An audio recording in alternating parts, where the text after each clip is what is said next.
بسم الله الرحمن الرحيم الحمد لله رب العالمين والصلاة والسلام على أشرف المرسلين نبينا محمد وعلى آله وصحبه أجمعين أما بعد يوانا دالبي مزاد ماتا مسوء البركة السلام عليكم ورحمة الله وبركاته بركة مدهدوا أولا دورة تامي البركة تكرات اللتافن الأربعون النووية لإمام النووي رحمه الله تعالى kuma wannan shine darasi na shida insha Allah ta'ala a cikin ci gaba da wannan karatu da muke gabatarwa zamu kuma tashi ne akan alhadithu sadis hadisi na shida yace an abi abdullahi an-nu'man bin bashir rahimahu radiyallahu anhuma wannan hadisi an samu shi daga baban abdullahi nu'man bin bashir Allah kara masa yarda da shi da baban shi kala yace sami'tu rasulullahi sallallahu alaihi wasallam najiman Allah mai tsira mutum Allah yana cewa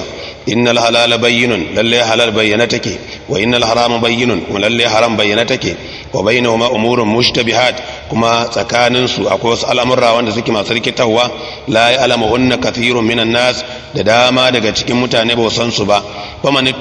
ittaqa shubuhat to dukkan wanda ya kange kansa daga shubuhat abubuwa masu rikitarwa faqad istabara al-dinihi lalle ya barranta da addinin sa wa irdihi da mutuncinsa wa man waqa fi shubuhat wanda ko ya auka cikin shubuhohi abubuwa masu rikitarwa waqa fil haram ya auka cikin haram kan ra'i yara hawla al-hima kaman mai kiyo ne yake kiyo bakin gefen iyaka yushaku an ya kafi yana dab da ya auka a cikin wannan watan ainihin gona da yake kiyo bakin iyakarta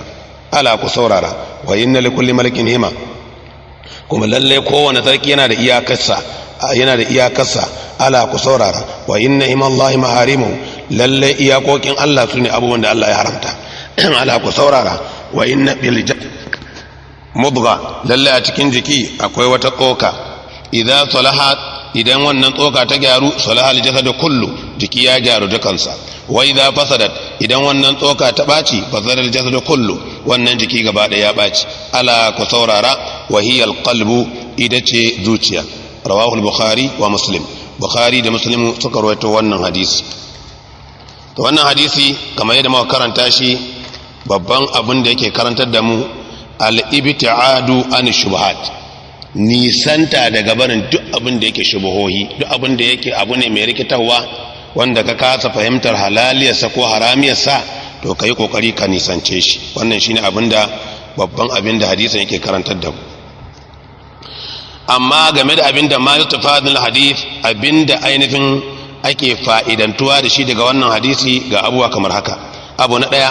man lam yatawaqqi shubhata fi kasbihi wa ma'ashihi arraba nafsahu lil ta'an duk mutumin da bai tsare kanshi daga barin shubha ba a cikin sana'ar shi ko aikinsa ko rayuwarsa ba to wannan mutum ya gitta ransa a inda za a soke shi a duniyarsa da lahirarsa abu na biyu at-tanbihu ala makanatil qalbi al-azima watan fadakarwa akan matsayin zuciya mai girma ne to don ita zuciya fa idza salaha al-qalbu salaha al-jasad in wa zuciya Allah ya sa ta yi kyau to fa gaba ɗaya jiki kyau yake yi dai kamar yadda ka ji hadisi ya ambata na uku watan shine tafadulun nas fil ilmi faqad yakunu al-amru fihi shubha inda shakhsin lakinnahu wadihun inda akhar watan mutane suna da tafadul ma'ana darajoji daban-daban a cikin ilimi da yawa za ka iya samun wani al'amari ya zama shubha a wajen wani malami amma wannan al'amari watan kamar rana ce watan a wajen wani bayyana yake karara amma tufamin hadith na uku shine al-israru al-makruhat yu'addi ila al-wuqu'i fil haram dan uwa musulmi ka sani dogewa akan abubuwan suke makaruhai to yana jawowa zuwa ga watan aukawa cikin abun da yake haram to wannan abubuwa da muka ambata guda hudu su ne masu tafanin hadith wanda za mu takaita a kansu mu je zuwa ga fawaid ta ta'allaqu bil hadith fa'idodi da suka ratayu da shi wannan hadith fa'ida ta farko ahamiyatul hadith watan muhimmancin shi wannan hadisi dangane da ahamiyatul hadith za mu ɗauki magana da abu dauda as-sijistani rahimahullah yace abinda yake cewa Abu Dauda yake cewa rahimahullahu ta'ala al-islamu yaduru ala arba'ati hadith, watan hadisai, watan musulunci katokan yana zagayawa ne akan hadisai guda hudu, wanda zakara minha hadal hadith, sai ya ambaci wannan hadisin a cikin su. Sannan yake cewa wa ajmal ulama ala watan azim mawqi'ihi wa kathira fawaidihi,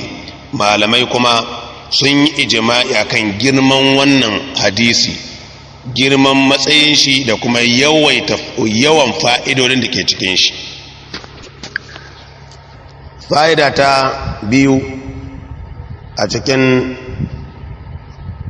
fawaid ta ta'allaqu bil hadis shine qasaman nabiyyu sallallahu alaihi wasallam al-umuru thalatha qasam. Manzo Allah mai tsira da minci Allah cikin wannan hadisi in muka duba da kyau ya raba mana, ya kasa mana al'amura zuwa kashi uku. Al'amura gaba ɗaya kashi uku ne. Al'amari na farko dai ko kashi na farko dai shine al-qism al-awwal halalun wadihun la yakfa hilluhu, watan halal da ya bayyana yake halaccin shi baya boyuwa. Kuma abin da kira halal shine ma nassa shar'u ala tahlilihi, abinda shari'a ta nassanta nassi qarara akan halaccin wannan abu, to fa huwa halal, wannan abu halal ne ila yawmil qiyamah. Al-qism ath-thani haramun wadih, haramun bayyana yake, wa huwa ma nassa shar'u ala tahrimihi fa huwa al-haram al-bayyin, watan shine abinda nassi ya shar'anta haramcin sa ya fito qarara ya bayanin cewa abu kaza haramun ne, to wannan abu haramun ne bayyananne ila yawmil qiyamah. Sai kashi na uku al-mushtabihat, watan shine abin da ke ce mushtabihat, wa hiya ma khafa hukumuha ala ba'd an-nas, shine abinda hukuncin ta ya boyu akan wasu mutane.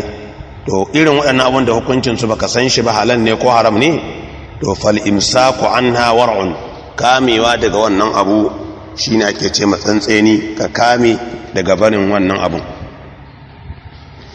Watan da abin da kaga nasi bai fito karara yace maka haramun bane ko yato karara yace maka halal bane, to irin wannan abu yi taka tsantsan da shi.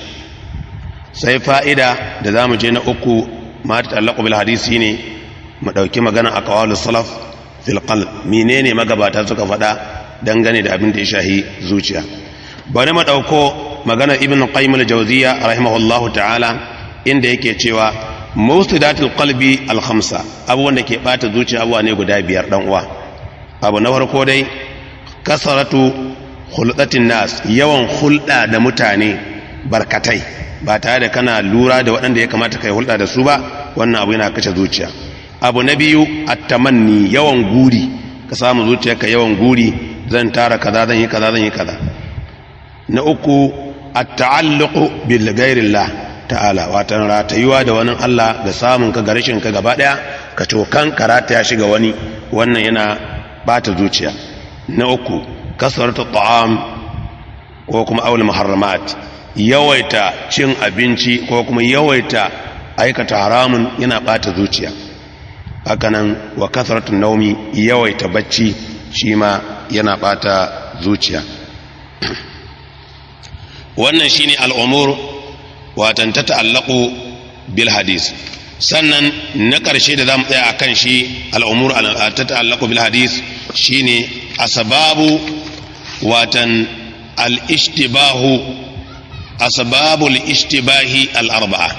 watan sabubban da ke sa aukawa cikin shubha abubuwa ne guda hudu, an waka kiyaye su. Na ɗaya qillatul ilmi, karancin ilimi. Na biyu qillatul faham, karancin fahimta,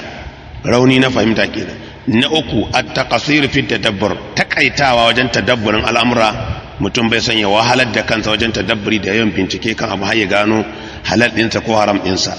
Sannan mafi girman ta shine su'ul qasdi, mugun ne. Wannan sune al'amura asbabul ishtibahi al-arba'a, watan sabubba na fadawa cikin shubha guda hudu: qillatul ilmi, qillatul fahmi, at-taqsir fi tadabbur, su'ul qasdi. Allah ya kiyaye. As'ilatud dars. ماذا يؤدي إليه الإصرار المكروهات tambayoyi kan wannan darasi menene dogewa akan